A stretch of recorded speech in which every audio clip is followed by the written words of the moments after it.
Let's talk a little bit about grape varieties, because there's 4 key grape varieties in Rioja, and different grape varieties do better in those different sub-regions. If we talk about the red grape varieties, Tempranillo is king here. Really in Rioja, that's most of the wine produced there is using Tempranillo.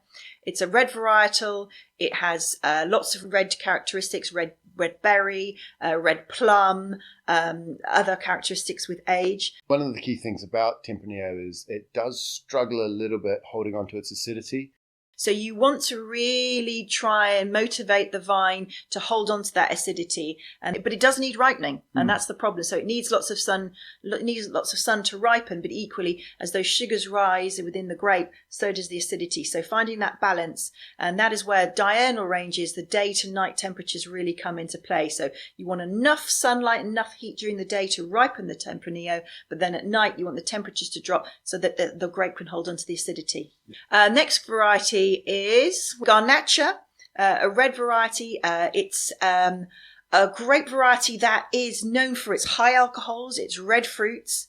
It's can be a bit flabby, can't it? Yeah, if it's not properly looked after. But it's a really key variety within the region. It adds a beautiful red berried, red fruitiness to a blend.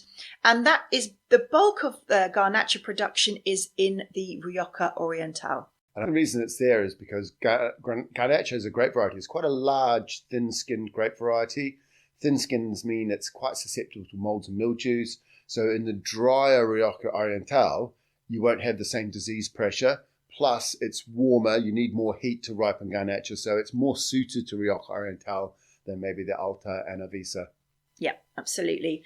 And then you've got Graciano, which... Yeah, my favourite. Your favourite. Yeah, you love Graciano. 100% Graciano Rioja is very rare, but it tastes brilliantly. Yes, I've had one recently. I did it for a tasting. I took 100% Graciano. It was a 2014 and had very, very little tertiary characteristics. That wine was literally preserved to the hilt with the thick... It's a thick skin. High acidity, high tannins, and black fruit flavours. The thing about Graciano is it struggles to ripen as well, a bit like Grenache. So it's, again, suited to the Rioja Oriental. And for me, personally, I think it's probably the premium grape in Rioja, although anybody at Alta and Avisa will probably say no, it won't, because they can't grow it as well. I think you're right. It's really important. It does come in and out of fashion a little bit within the blends, but Graciano is definitely a key component, and it helps to allow it certainly in a blend within Rioja, allow it to age significantly better than without it. You get tannins from Tempranillo, but you don't get tannins from Garnacha, so it does give that tannins, and both Tempranillo struggles with the acidity and Garnacha definitely struggles with the acidity. So you're getting a grape variety with lots of acidity, so it's helping balance out the wine as well. So at the very least, it gives a bit of balance. But then the other grape variety, Monzuelo, that again gives acidity and tannins. Not a lot of fruit though, because it is a little bit of a monster. It's a small grape variety, Monzuelo, tiny. It's quite small. Some people might remember Monzuelo in France is known as Carignan, and Carignan was the grape variety that was responsible for the wine French wine lake, which for overproduction. I think Monzuelo and Carignan gets a bad rap. I think if controlled properly through good husbandry and good viticultural techniques, Monzuelo is a variety that can really help in the blend for those age-worthy Riojas. It can produce huge volumes. I mean, you think about places like Bordeaux where they might be doing 30, 40 hectolitres per hectare.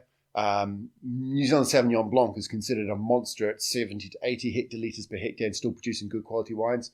Monzuelo can crop in at 200 hectolitres per hectare. It can really, if you want volume, Monzuelo's it. And it also gives that acidity and tannins, which you don't get from Garnacha. So it's a relatively cheap, easy grape to grow, and it also gives those structural elements, but not much flavour. But as you say, good for those age-worthy Riojas. Yeah, and you need that structure for them as well. Lovely. I think that's a good overview. Yeah, it's a good overview of the red. I mean, obviously there are other red varietals. You do get some international varietals creeping in, but these are not the key ones for this area. Excellent. All right then. Cheers. Cheers. Good drinking.